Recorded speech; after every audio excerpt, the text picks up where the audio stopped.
Xenoblade 3 is an underappreciated gem, as the game's vision and philosophy are bold and fresh. In an industry where studios are afraid of trying new things, rehashing the same sequels and ideas over and over, afraid of pushing the envelope, afraid of change. What is being discussed in this short cutscene by Zed is a spiritual perspective imbued with Zen Devilry, twisting and morphing the wisdom to suit his self-agenda. Unlike what you might believe, Zed has actual insight into the human condition, into the fabric of reality, yet he decides to use this understanding to survive as an entity in this world. He has a very impulsive and childish aspect to himself, underneath all the wise words, evident by the scene. I hate it, hate it, hate it, hate it, hate it, hate it. This rotten world, I loathe it. Zed's flow within the fabric of Aionios as a causal current may look strong, but fear is an unstable and highly fragile emotion. His power is nothing more than a house of cards on the brink of collapse at the subtlest blow of the wind. A wind like Pneuma, maybe, existing outside the flow, confident in moving forward despite the consequences. After all, Logos is the embodiment of id, that fearful and selfish aspect of consciousness, hidden away in the depths of despair. No wonder N was enthralled by it. When push comes to shove, when the going gets tough, just as Noah wanted time to stop in Mio's homecoming, we all have a bit of Moebius inside ourselves. That desire for attachment to our loved ones, not wanting to let go, not wanting to embrace partings as well as meetings. I can't help but wonder, would I have been able to save you?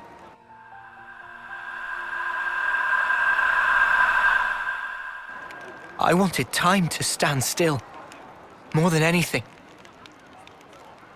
I felt completely powerless. I wished time would stop. If the moment could have lasted forever, I wished for the unthinkable. Just like N. I proved to be just like him. No wonder Malos was completely and utterly powerless against the flow Zed embodied, as they were undeniably similar at their origin. This is a conclusion supported by the fact that Logos and Malos completely embodied this world as N's blade, sealing their identity, individual expression, and freedom. That tyrannical will of Moebius is undeniably similar to Zanza in Xenoblade Chronicles 1, who also represented Logos in that narrative. No wonder Fiora back then as Maineth, and Fiora right now as Noah's Lucky 7, stood in stark opposition to Logos' tyrannical will, as Pneuma always advocates for the greater whole and works towards equality and justice within a compassionate and progressive ideology. I finally understand. The futures of our children belong to them alone. Though we are their creators, their lives are theirs to control. Even if the passage of fate is as you have decided, I will teach you the strength of their will to resist.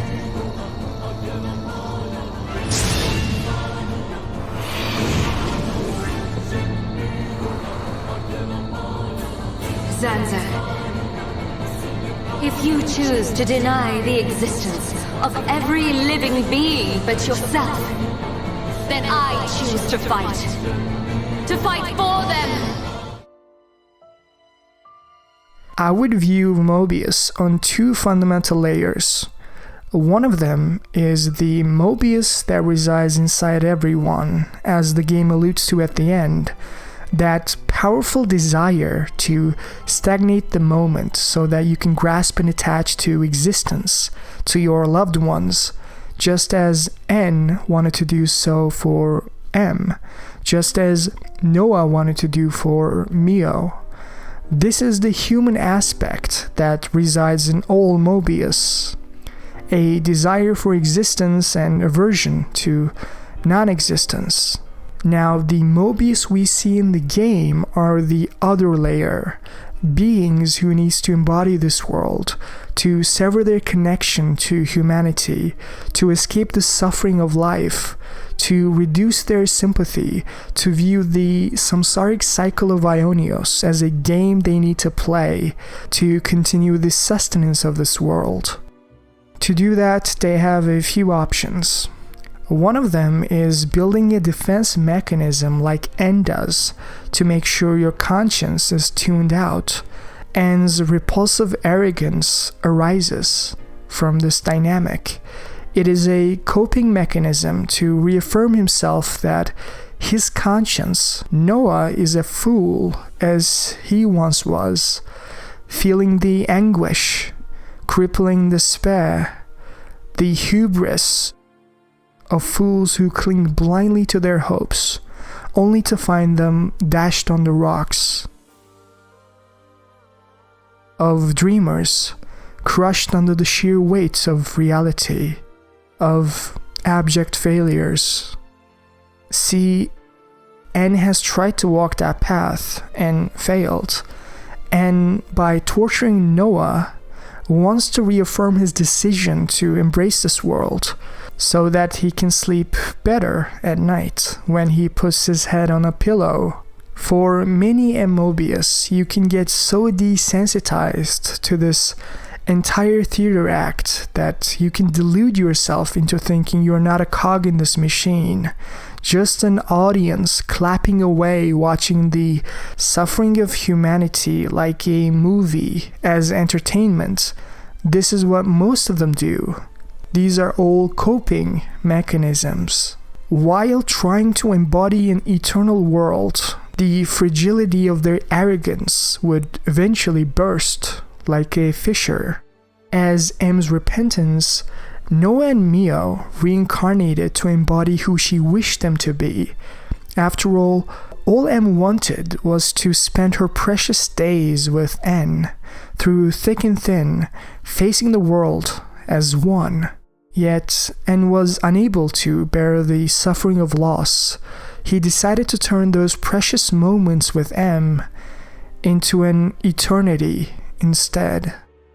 To get a better sense of what I'm talking about, let's take a look at this scene. Zed and N are holding a conversation while watching two Moebius play a game of chess, while Kavesi and Agnians are fighting for their lives. For many a Moebius, this is a vulgar form of entertainment, completely oblivious to the suffering that they're generating. Fighting to live and living to fight. As Zed says, why do you recoil from taking lives? This is the motive power that fuels Aionios' stagnancy. See, these people, these soldiers, are just like us, you and I.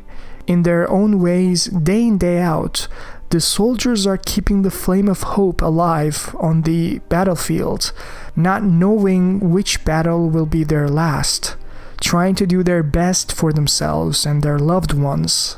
Despite Nael's reservations about the soldiers, they're just trying to cling to life, the only way they know how. Don't think your ludicrous stories are going to change my mind. Alpha, he made me an inviolable promise. He said this is what awaits us at the end of our road. He said we could make a world like this. Oh, come off it. Really? You think that? Of course I do. Everything that we were denied is right here for us. It's obviously a scam! Wherever you go, it's the same! You leave them, it only ends one way. Oh, so we should just let them keep killing each other? Killing to live? What a load of crap! Good riddance to anything those butchers want to save! They're not things. They're lives. And yeah, I can't forgive Moebius either. Reaping lives like grain during harvest. But come on. What crimes have their victims ever committed? What did they do? They weren't given a single choice. They were just trying to make the most of each moment, like us. Everyone you know died for that! Are you okay with that, Matthew?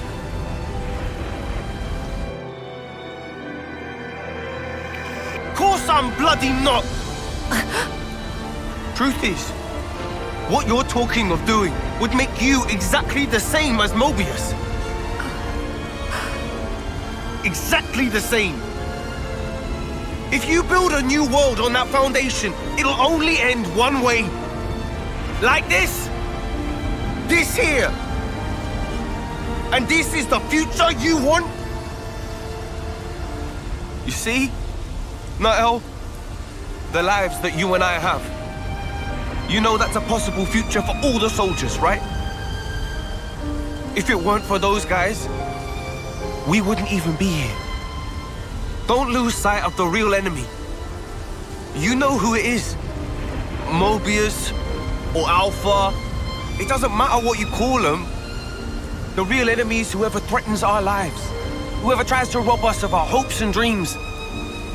Let's build a future, Nael. The one our elders wanted. With our own hands. The Agnians and Kevasi's seeming cruelty and violence are a product of their environment imposed by Moebius. As Manana says in chapter 4, the world itself is maybe the super Villianpon after all.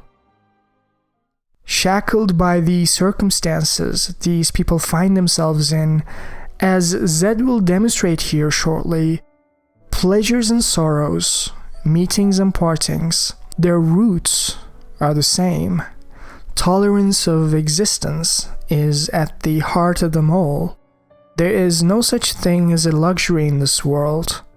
Everything buds from but a single thought.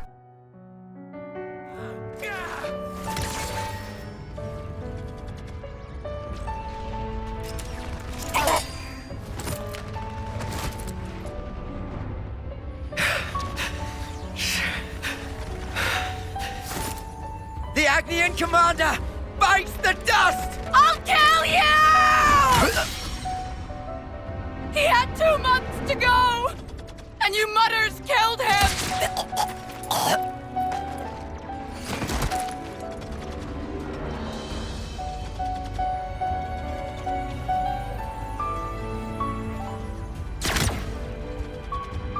Sea Guy, forgive me.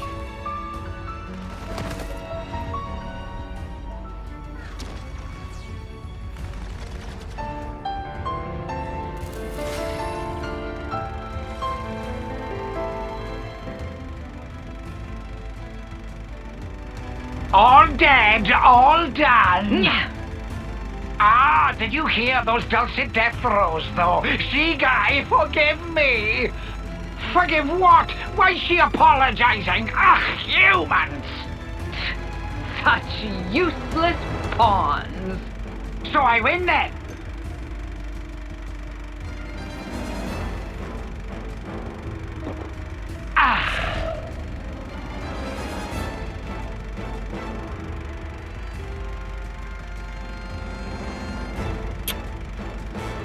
Nauseating.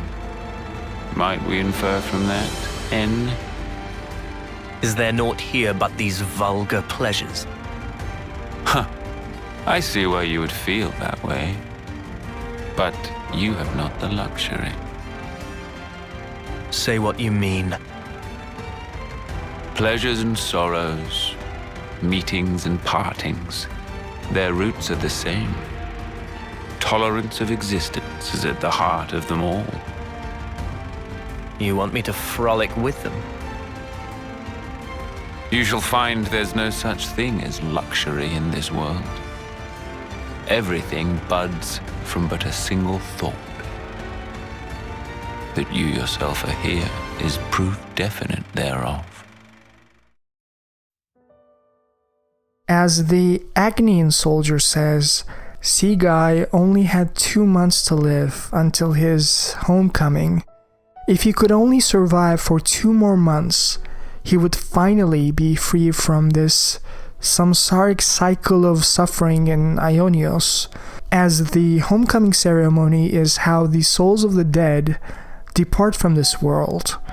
10 years of service, for many cut short by a fraction of a second as the bullets pierce through their skull.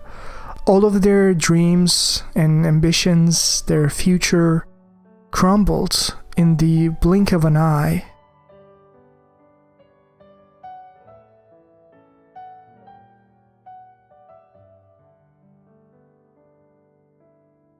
Meanwhile, the Moebius here are playing a game of chess, sipping their fine wine, not realizing that they were once human, just like them, before they accepted Zed's offer of immortality in eternity. After N sees the two Moebius drinking wine and enjoying a game of chess, N starts to feel disgusted and says, to show his disdain for individuals who derive pleasure from the suffering of others. Then Zed immediately realizes the gesture's meaning and says, nauseating, might we infer from that, N? Which is a fair question. Then he explains a little bit more. Is there not here but these vulgar pleasures? See, N is someone who is completely motivated by suffering and despair, yet not in a way where he derives pleasure from seeing others suffer unnecessarily. This means that, unlike other Moebius, N still has a fundamental sense of empathy towards the other person who's suffering. This is, in my estimate, due to his conditioning, where N has experienced so much suffering in the past that unless the situation has to do with M or his conscience Noah, he's careful not to create more suffering to others than necessary. Yet other Moebius are not like that. They do have vulgar pleasures with a complete disregard for the people of Aionios. As it's shown here, Moebius are seeing these people as a bunch of pawns in a chessboard. I see why you feel that way, but you don't have the luxury. Pleasures and sorrows, meetings and partings, their roots are the same. Zed is, on some level, a wise being that understands the core of pleasure and pain, where suffering arises from and where satisfaction resolves to. It is both arising from a single perception, or root, as Zed puts it. While N is mistakenly thinking he's better than these people who have vulgar pleasures, deriving joy from others' suffering, but N is also doing the exact same thing with pain, suffering, and despair.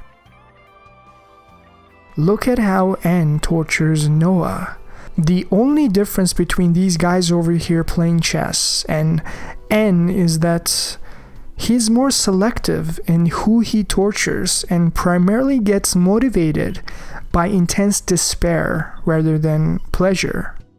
In this context, Zed is right, as he rightly points out. Both pleasure and pain, hope and despair, meetings and partings arise from the same root. That N and those Moebius over there are actually not that different. Tolerance of existence is at the heart of them all. This right here is Zed's greatest spiritual accomplishment, but also his greatest downfall. In Buddhist four paths model of awakening, in the third path, a meditator dissolves the attachment to existence and the aversion to non-existence. It is said that this perception arises due to the self-clinging that we all have, which is said to be a construct of one's mind. In Buddhism, there's an insight called no self, the experience of your sense of being a separate self, not being real, but an illusion of your mind. Zed understands that the suffering of humanity is just as illusory as the self that experiences it. As he says, tolerating existence rests at the heart of both pleasure and pain. Although he understands the game of craving and aversion humans play, he is not yet conscious of the illusion of being attached to existence, and as all of us know, Zed is heavily attached to life, the existence of Aionios that lies in eternity. It is true that Zed has understood and even transcended the craving towards pleasure and aversion to pain. He has insight, as discussed in Buddhism.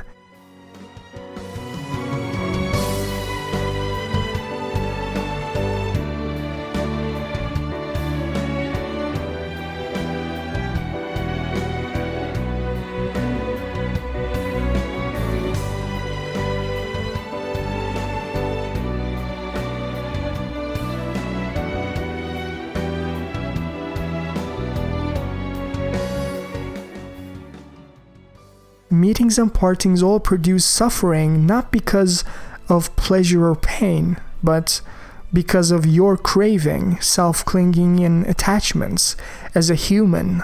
Yet he still hasn't seen through the illusion of attachment to existence, and ultimately this illusion is what makes him turn a blind eye to the suffering of people in Aionios, basically using the insight of a second path meditator in a Zen devil paradigm to survive as an entity in this world.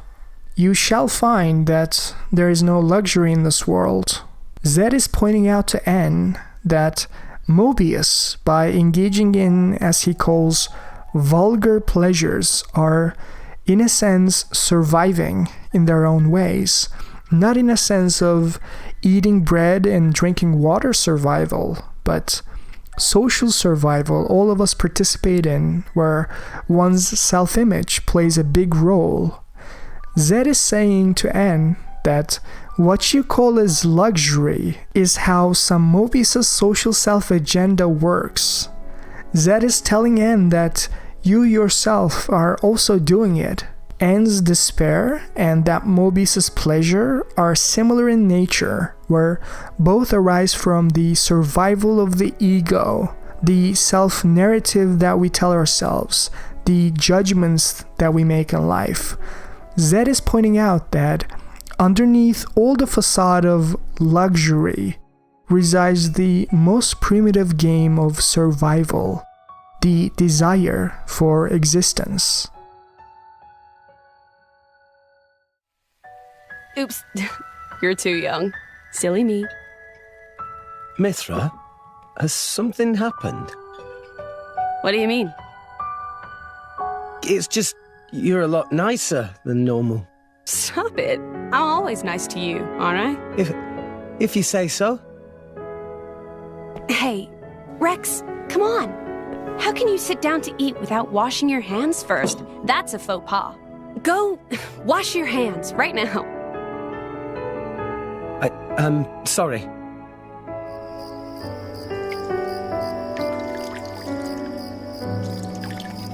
You're acting almost like Mithra today, Pyra.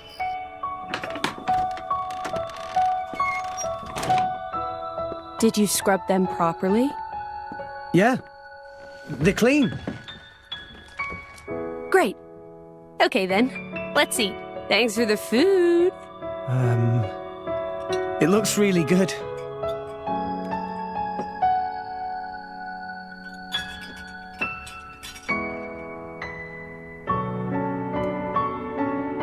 Tastes even better. Of course it does. After all, I made it myself. Maybe I'll try my hand next time. Mithra, no. You know how that always ends. But carbon's good for you. Anyway, I want to do something nice for Rex too.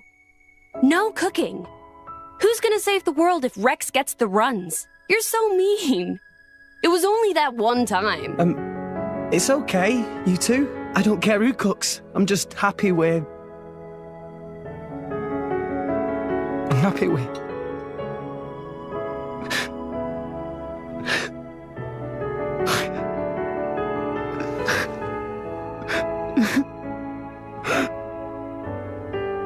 Rex.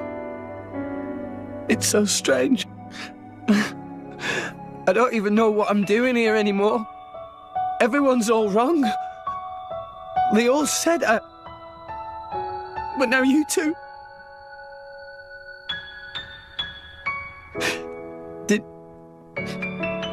Did I go wrong somewhere?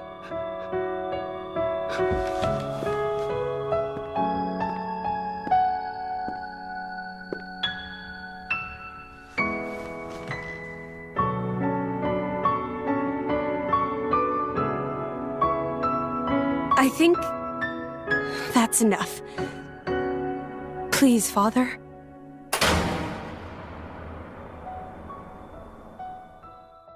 Everything buds from but a single thought. Zed is talking about whether you desire pleasure or be averse to pain, what you're doing is one thing: craving, wanting things to be different than what they are. That is the same root where despair and hope arise from, the self trying to exist and accomplish its goals. Craving is the immediate cause of self-clinging in Buddhism, and consequently the suffering of humanity that we observe in Aionios. That you yourself are here is proof definite thereof. And you're with us, similarly motivated by craving and an intense desire to survive in this world.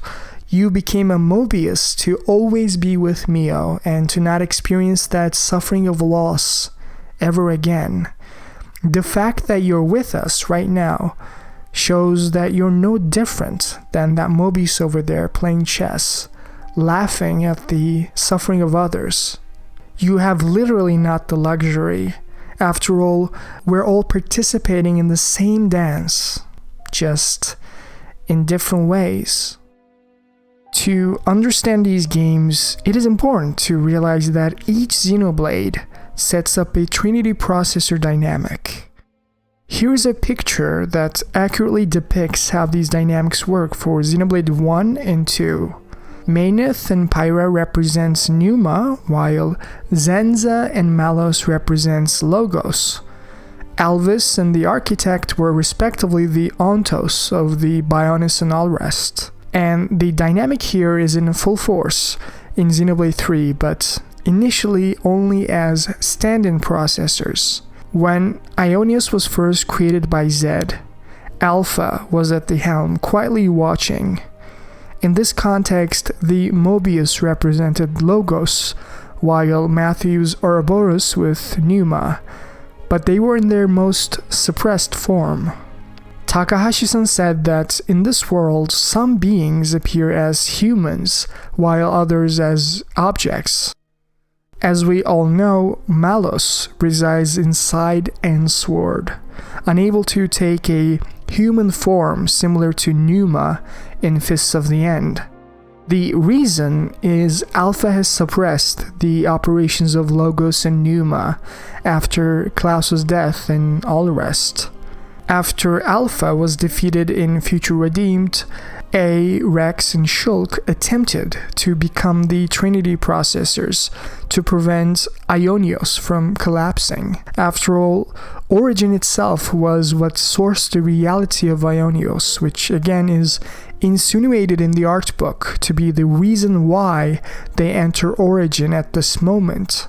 However, A's strength can't rival that of Alpha, so Zed has replaced his administrative functions shortly after as stand-in Ontos.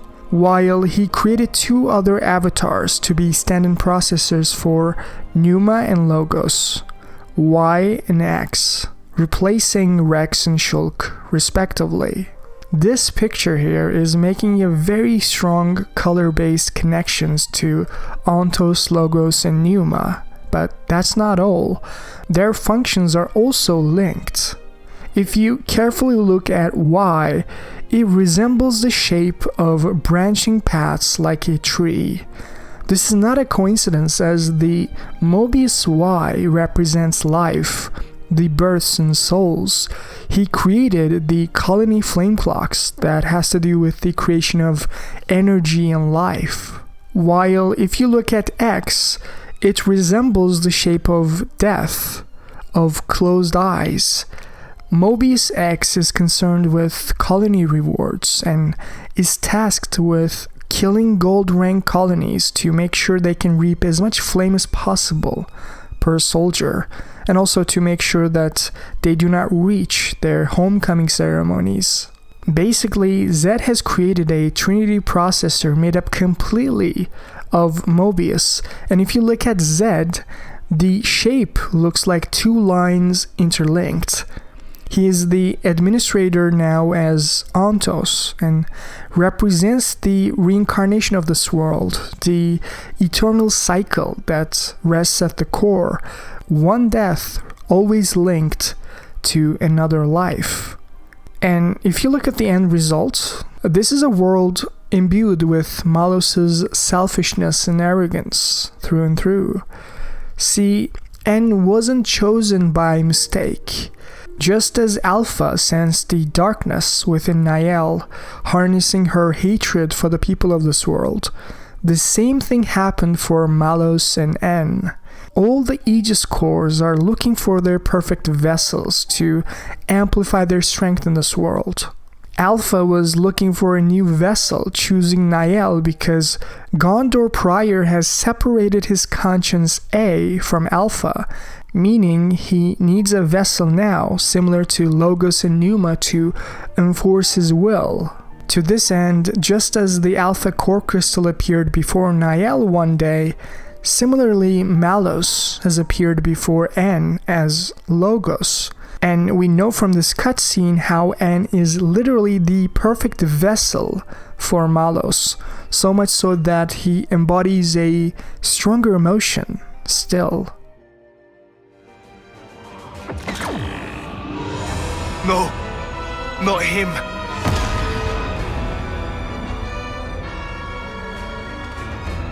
N.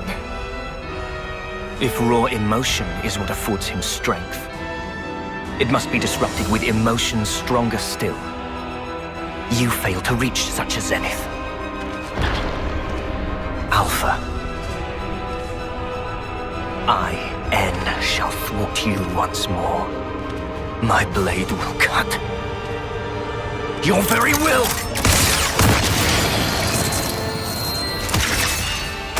Sword of the end. Gonna use it. Sure about that? I am Niall, you know. I am divorced of all that. All doubts. Misgivings gone! The fact of the matter is, despite the struggle against Zed, Malos sensed the darkness, and he knew that N was obsessively focused on M and would do anything for her. All N needed was to be pushed over the edge with countless failures and sufferings to feed the information processing unit. Malos itself, the sword he wields, is referred in Aionios Moment's art book as a gift, not unlike how the Ontos Core Crystal was referred to as a gift by Alvis. As the book states, the Sword of the End is the enemy of Alpha. We also see the infinity symbol on N's sword, representing Malos himself. He already embodied the eternal Aionios and wear it on its sleeve, so to speak. The dynamic is posed such that not only N is fighting against Alpha, representing Malos' will, but also Matthew's Ouroboros, representing Pneuma's will. Both of them are against Alpha, And only after Alpha is defeated do Logos and Pneuma oppose each other, as we see in the base game with Noah and N. To create the perfect vessel, Malos intensified the darkness within N, and the suffering of N in each reincarnation slowly informed Malos. It was a self-fulfilling feedback loop. And we know from Xenoblade 2 that the driver of an Aegis informs and shapes their blade directly. With their core emotional wavelength, the Aegis forms his worldview. Malos was driven to destruction and hatred by none other than Amalthus and Alrest. But as we know, Logos and Pneuma are merely information processing units to inform Ontos. They don't have set-in-stone definitions. When the dynamics of the world change, so would their goals and ambitions. The key difference between Logos and Pneuma, in my eyes, is the propensity to amplify selfish or selfless urges in humanity, the id and the superego in Sigmund Freud's teachings, which have been directly explored by Takahashi-san in Xenogears prior. Logos as the id has a tendency to amplify the instincts of survival and, as a result, the selfishness of humanity, while Pneuma as the superego has a tendency to amplify the instincts of conscience and selflessness of humanity. Malos, wielded by N, did exactly his role, while being shaped by his driver N in a reciprocal manner. After all, it is easy to see how Malos would side with this cruel world so readily, unlike all the rest. The dynamics of Xenoblade 3 and 2 are completely opposite. Unlike all the rest, this world of Aionios represents so many things Malos would find value in. The control, the power, the superiority, the arrogance that we could observe within Malos in Xenoblade 2 is reflected already within the fabric of Aionios. Why would Malos want to destroy it like all the rest? This world of Zed's making was absolutely perfect, and the only thing Malos needed was a vessel to carry his will, as evident by how in one reincarnation N was running away to the snowfields holding Mio's hand without a care for anyone else. This is exactly what I'm talking about. This was Logos' will in action, with an intense desire to save Mio and survive in a selfish manner, and eventually ditched the rest of humanity to embrace this world as Moebius, all thanks to Malos' tendency to amplify the selfishness within.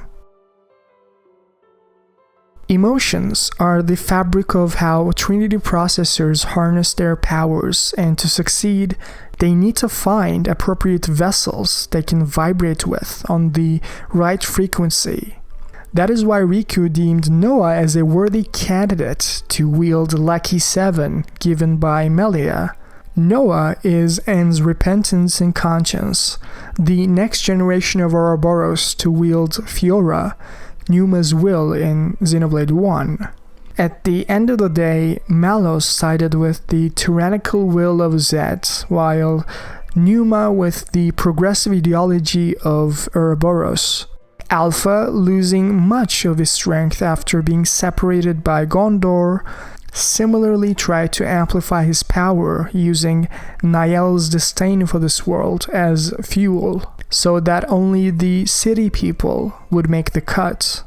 This is the much more nuanced Trinity processor dynamic in Xenoblade 3 in a nutshell.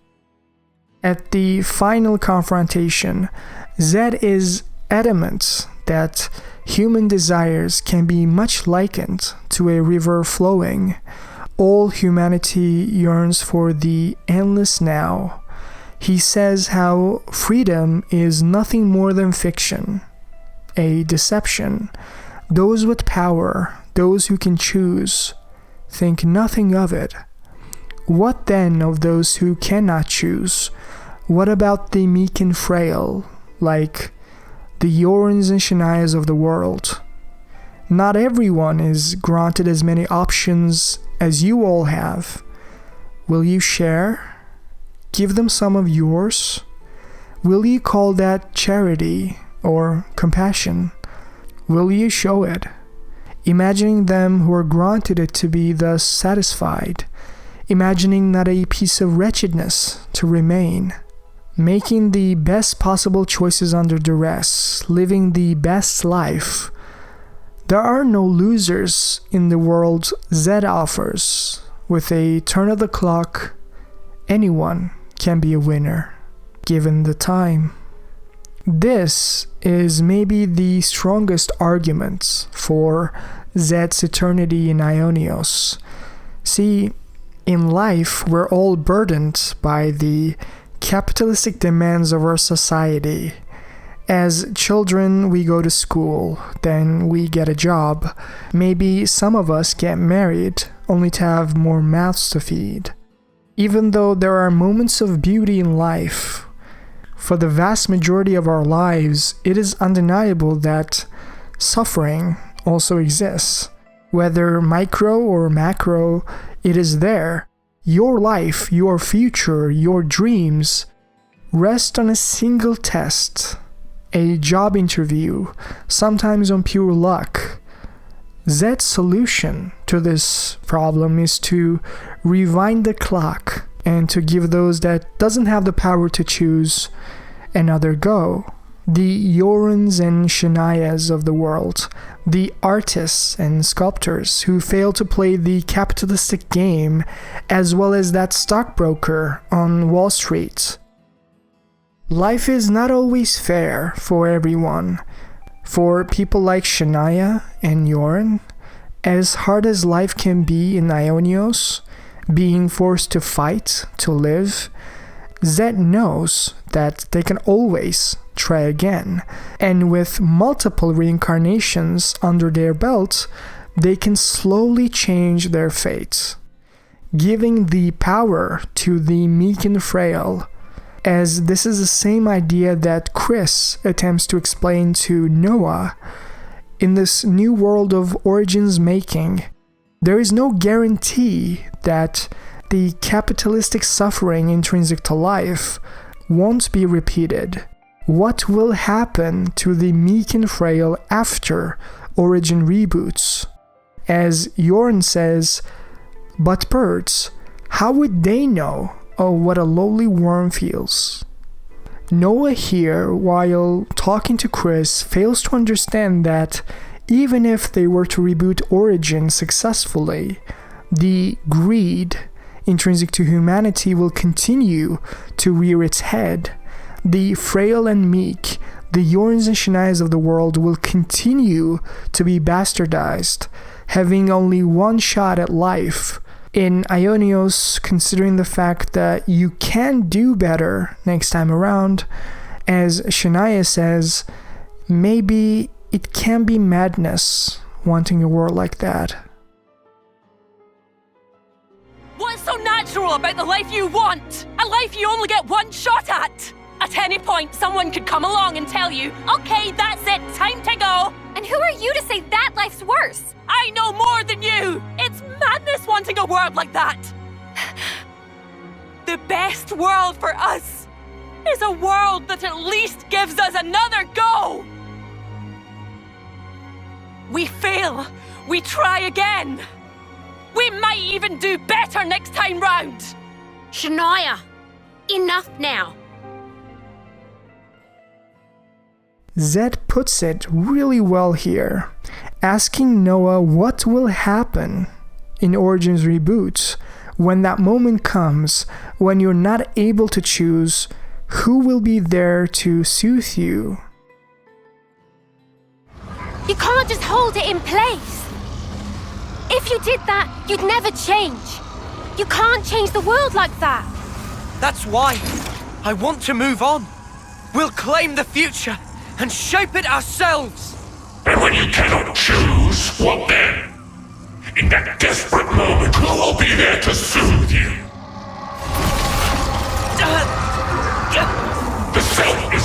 exists. As such, the only cure for despair is total oblivion. That is the face of the world. When your employer's son takes the job when you deserved it with your resume, who will be there to console you? When you lose that basketball match you've been practicing your entire life for just because someone coughed while you were making a free throw, who will be there to make it all okay? This is what Zed is talking about. Life is full of those butterfly effect moments. At any point, anything can go wrong. Zed is telling Noah that this world of Aionios makes room for these butterfly effect moments, making sure that even if you were unlucky in this one, you can always rewind the clock and give yourself another chance at life. And we know from Ashera's Ascension quest that this argument actually has some legs. Each reincarnation, some level of memory is retained in the depths of your consciousness, as evident by Uni's memories of her past life.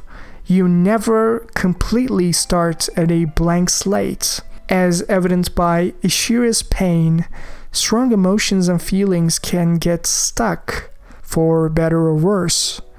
The point is, some level of learning and memory retention exists for all reincarnations. The only unknown variable is how you access that knowledge, hidden in the depths of your consciousness, and when that appears.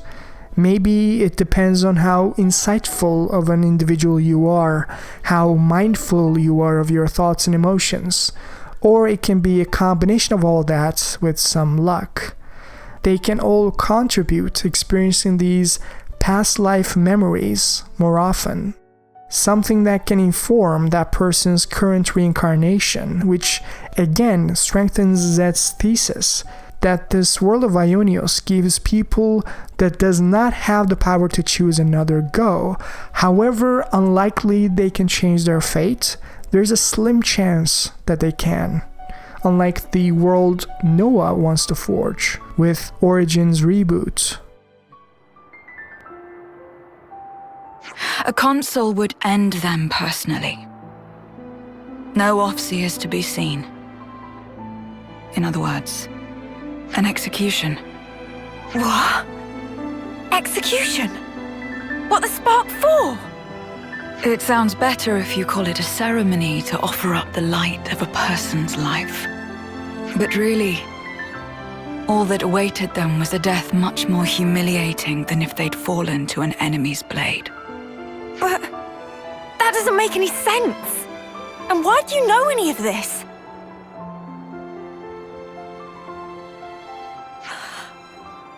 Wait.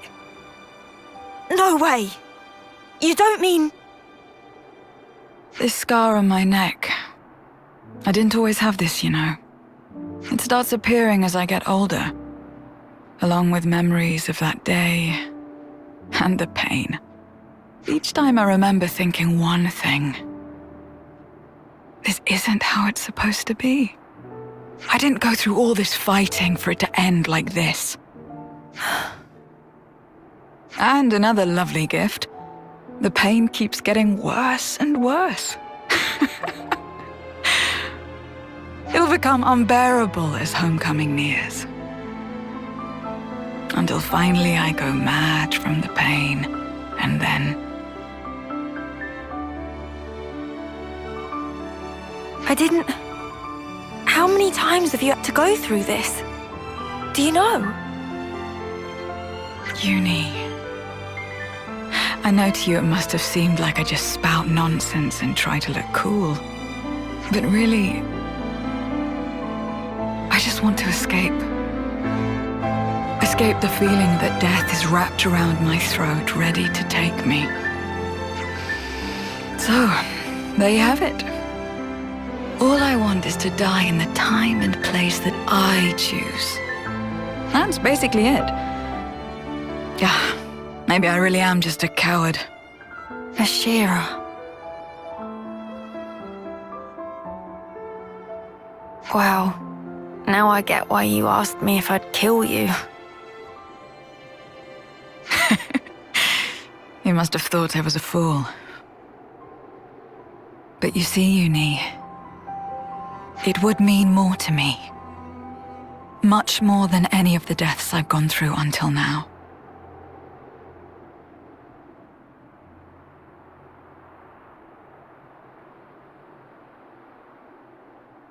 I'll do it. No need to convince me any further. Thank you. This way I can finally move on without any regrets. However, under one condition. If I'm gonna kill you, I go too. You gotta take me with you. Huh? Sorry, run that past me again? Oh, just forget it. Shut up. I know, I'm sounding like an idiot. But guess there's no help in that. I've sort of realized you're the same as me. I'm the same as you.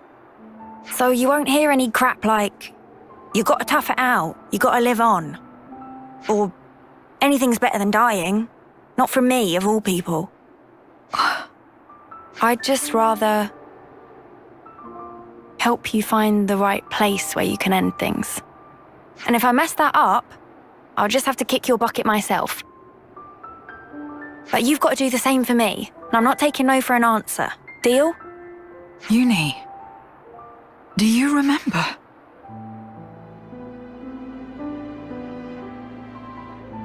But Ashera, both of our lives, they don't belong to just us, you know.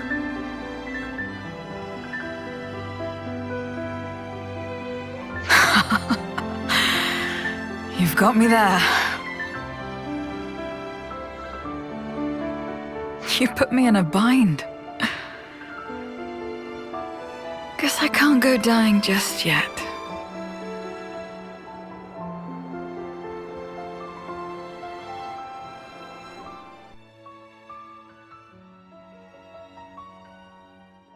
Taion humanizes Moebius and sees them for what they are in the garden scene, seeing past the arrogance and superiority complex, seeing the essence of Moebius, as when all was said and done, Moebius weren't inherently evil. They wanted to preserve this world and everyone else in it in their own twisted ways.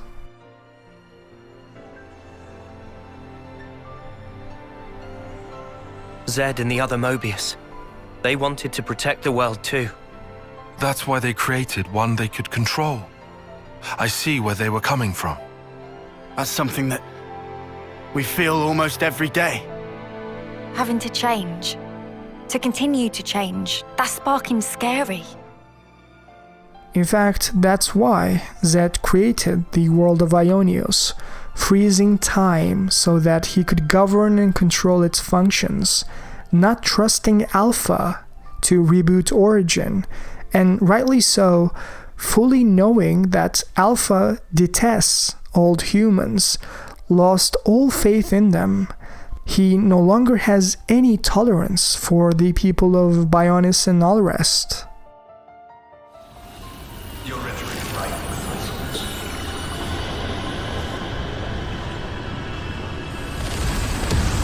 I cannot stand such drivel. Alpha. I safeguard this world by removing what is time-worn. But it seems that you continue to contravene me. You spur these olden mortals to action. I am your conscience. Conscience? There is no place for it in the Trinity process. It's you there's no place for, Alpha. 'Cause Klaus, he entrusted the future to us. So he could atone for his past. He followed his conscience. And he failed to realize that his conscience led him astray. An atavistic delusion.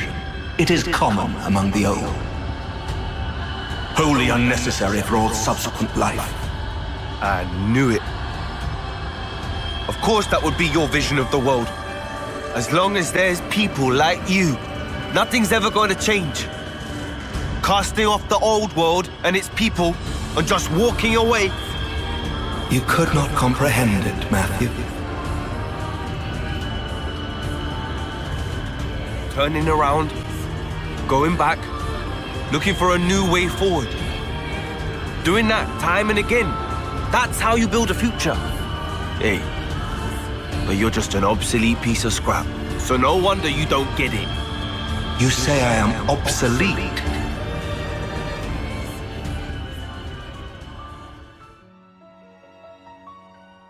Now, with this context, could you blame Zed for hijacking Origin's functions? Without realizing, by creating Aionios, Zed might have even saved humanity from oblivion. As a final note, we need to go beyond the Moebius and the Ouroboros, this discussion of tyranny and choice. Maybe, as A and Chris points out, there is a more fundamental problem with humanity that almost no one talks about. The freedom of individual expression that Noah argues for, and Moebius's eternal reincarnation in this false sense of security may not be enough, and may even be a red herring. The greed and selfishness intrinsic to humanity needs to be addressed if we want to truly forge a new future.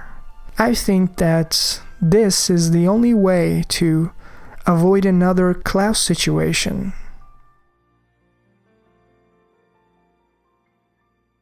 Weren't you ever curious? I think you suspect already how it changed, what became of this world,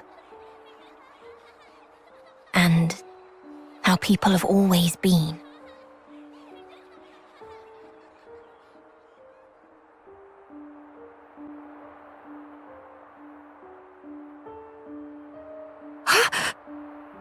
Ambition leads to pride. Even when they'd been granted limitless freedom. Even having built the perfect world for themselves. Humans yet desired the beyond. And then, the world became the way it is now. Lies! This is all lies! Don't think your ludicrous stories are going to change my mind. Alpha, he made me an inviolable promise. He said this is what awaits us at the end of our road. He said we could make a world like this. If you enjoyed this episode, don't forget to watch my Klaus's Gift lore analysis, as it's personally one of my favorites. Don't forget to subscribe, like, and comment below the video telling me your thoughts. As always, thank you for watching, and I will see you in the next one.